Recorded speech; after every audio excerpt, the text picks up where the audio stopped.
Hello everyone, my name is Aishwarya Mishra. Welcome back to my YouTube channel Radiation Technology.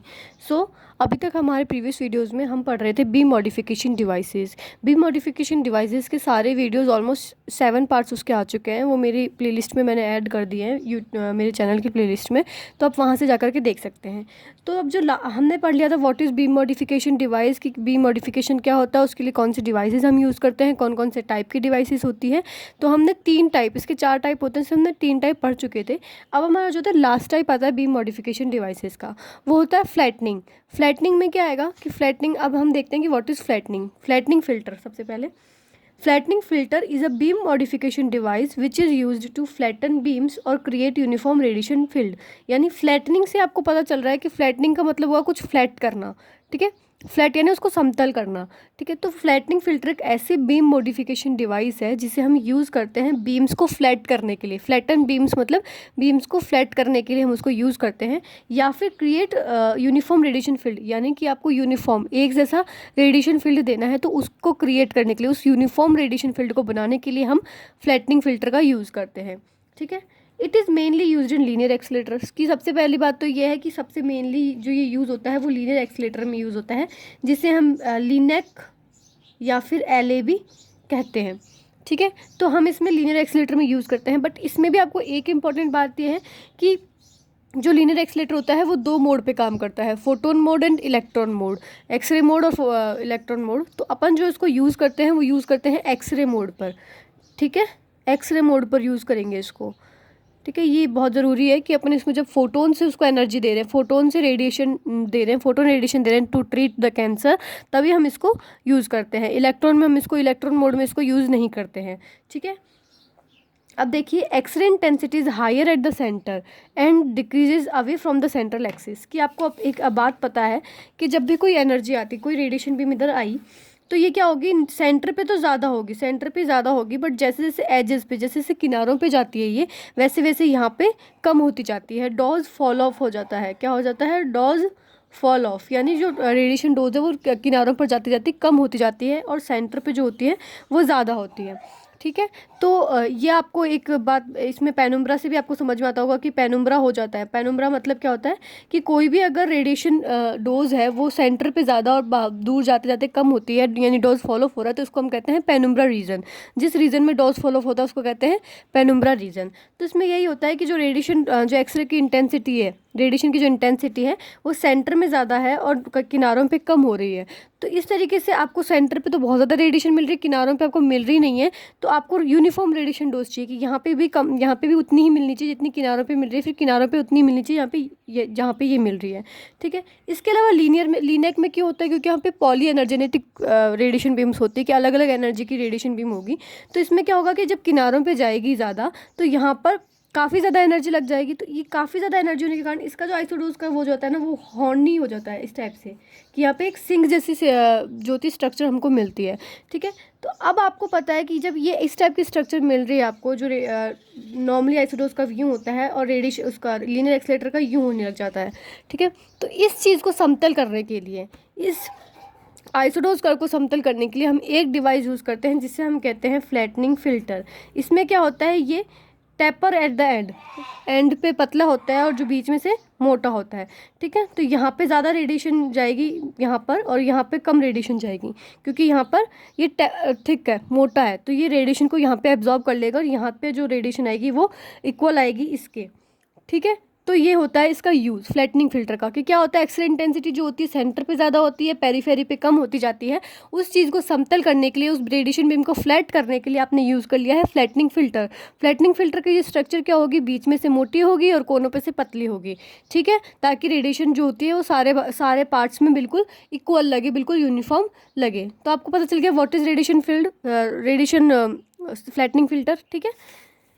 अब देखिए, मैं इसको पढ़ के बता देती हूँ एक बार। X ray intensity is higher at the centre, centre पे एक्सरे इंटेंसिटी ज़्यादा होती है, and decreases away from the central axis, और जो सेंटर की एक्सिस होती है, केंद्रीय अक्ष होता है, उससे दूर जाते जाते वो घटने लग जाती है। This beam is not suitable for treatment. की अब ये जो बीम है ये सूटेबल नहीं होगी ट्रीटमेंट के लिए, कि आपको बीच में, मतलब ट्यूमर के इधर एक साइड में तो आपको ज़्यादा रेडिएशन मिल रही है और बाहर गलत दूर जाते जाते बेकार मिल रही है तो इसका मतलब क्या होगा, ये ट्रीटमेंट के लिए सूटेबल नहीं होगा। Since it will not deliver uniform dose to the tumour, तो इस तरीके से ये जो ट्यूमर होगा ये उसको एक समान डोज नहीं दे पाएगा, ठीक है। तो ये क्या होगा, ट्रीटमेंट के लिए सूटेबल ही नहीं है ये beam. To make the beam intensity uniform across the field, कि बीम इंटेंसिटी को यूनिफॉर्म करने के लिए, पूरे फील्ड में एक जैसा करने के लिए फ्लैटनिंग फिल्टर को बीम के अंदर इंसर्ट किया जाता है। The flattening filter is inserted in the beam के अंदर आपने फ्लैटनिंग फिल्टर को इंसर्ट कर दिया है, ठीक है। This filter is thicker at the middle, कि ये फिल्टर जो होता है, फ्लैटनिंग फिल्टर जो होता है बीच में मिडल में मोटा होता है, and gradually reduce its thickness towards the edges, कि एजेस में मतलब किनारों की तरफ जाते जाते अपनी थिकनेस को कम करता रहता है। तो कॉनिकल शेप्ड होता है, ठीक है। जैसे मान लीजिए कि यहाँ पे ये रेडिएशन यहाँ तक डीपली जा रही है और यहाँ पे यहीं तक जा रही है, एजेस में कम जा रही है, तो फ्लैटनिंग फिल्टर जो होगा वो इस टाइप से होगा, ठीक है। कॉनिकल शेप, कॉनिकल मतलब कोन के जैसे आकार का होता है, इस टाइप से, है ना। तो यहाँ पे भी अब उतनी ही जाएगी जितनी यहाँ पे होगी, ठीक है। तो इस टाइप से ये आपको कंपनसेट कर देता है, कंपनसेट मतलब फ्लैट कर देगा बीम को, ठीक है। ये होता है फ्लैटनिंग फिल्टर का। क्या होता है कि फ्लैटनिंग फिल्टर क्या होता है कि रेडिएशन की जो बीम है उसको फ्लैट कर देगा, यूनिफॉर्म डोज देगा आपको। लीनियर एक्सीलेटर में यूज़ होता है और बीच में से मोटा होता है, कोनों में पतला होता है। अब देखिए बना हुआ किसका होता है flattening filter. Flattening filter generally made up of copper, या तो कॉपर का बना होगा या ब्रास का, यानी जो ब्रास जो होती है वो एल्यूमिनियम वगैरह की जो मिश्र धातु होती है उसका बना हुआ होता है, ठीक है।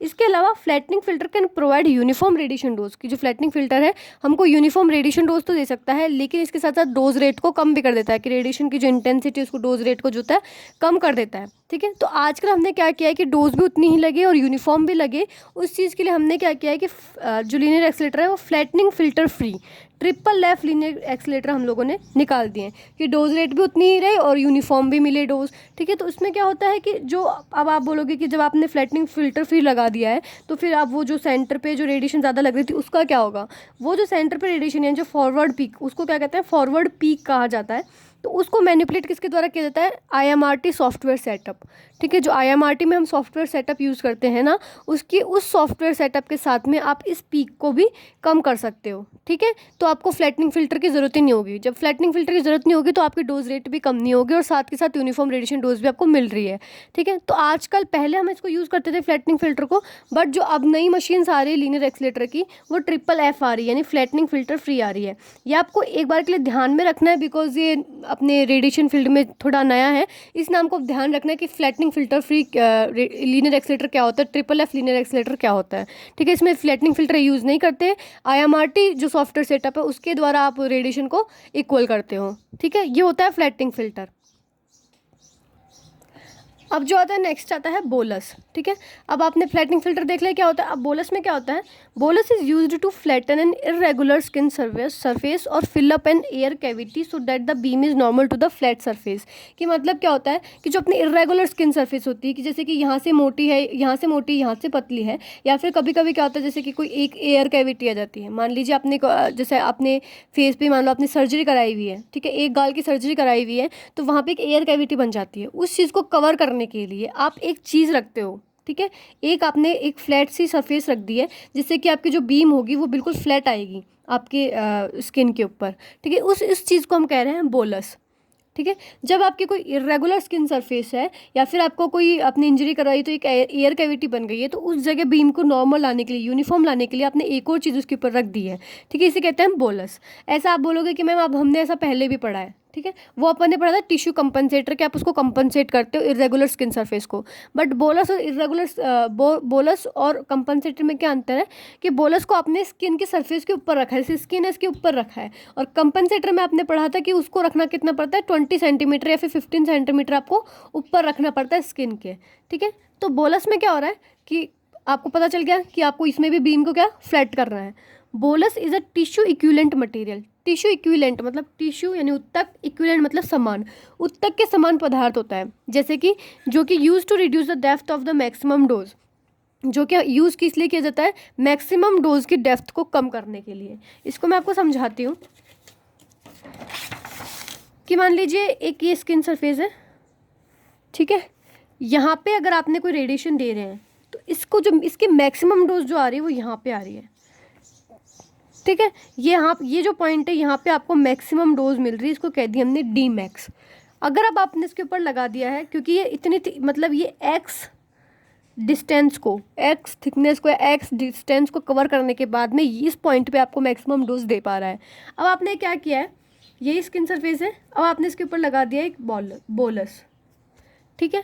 अब ये रेडिएशन बीम आई, अब आपका जो डी मैक्स मिलेगा ना, उसने एक्स डिस्टेंस यहाँ पे कवर कर ली और आपको यहाँ पे आपको क्या मिल गया है, डी मैक्स, यानी अब इस पॉइंट पे आपको मिल रही है मैक्सिमम डोज। समझ में आया कंसेप्ट, कि अगर आपने बोलस नहीं लगाया तो उसने टिश्यू के अंदर, बॉडी के अंदर इतनी एक्स डिस्टेंस कवर करके मैक्सिमम डोज दी है, और अगर आपने बोलस लगा लिया है तो बोलस की थिकनेस एक्स हो गई और आपको जो मैक्सिमम डोज है वो स्किन के ऊपर मिल गई। तो बेसिकली क्या होता है, बोलस को हमने यूज़ काहे के लिए किया है, कि यूज़ किस चीज़ के लिए किया है, कि अगर आपको मान लीजिए सुपरफिशियल लेजन है, कोई सुपरफिशियल ट्यूमर है, आपकी स्किन के जस्ट नीचे ही ट्यूमर है, ठीक है, तो इस ट्यूमर को सफिशिएंट डोज देने के लिए आपने यहाँ पे बोलस रख दिया है, ताकि अंदर ज़्यादा डोज नहीं जाए। समझ रहे हो, कि अंदर वाले पार्ट्स को ज़्यादा नुकसान नहीं हो, आपको सुपरफिशियल लीजन को ट्रीट करना है, तो सुपरफिशियल लीजन के लिए आपने बोलस रख दिया कि उसने डिस्टेंस बोलस की कवर कर ली और आपको मैक्सिमम डोज यहाँ मिल गई। तो नीचे जो जाएगी रेडिएशन बीम, उसकी जो इंटेंसिटी होती है वैसे भी कम होती जाती है, ठीक है। तो क्योंकि आपको पता है ना इनवर्स स्क्वायर लो, कि जैसे जैसे डिस्टेंस कवर करते हैं वैसे जैसे रेडिएशन डोज जो होती है कम होती जाती है। तो डी मैक्स आपको यहाँ मिल गई है, तो नीचे जो होगी डोज कम जाएगी, ठीक है। तो अब इसमें देख लीजिए, बताती हूँ मैं।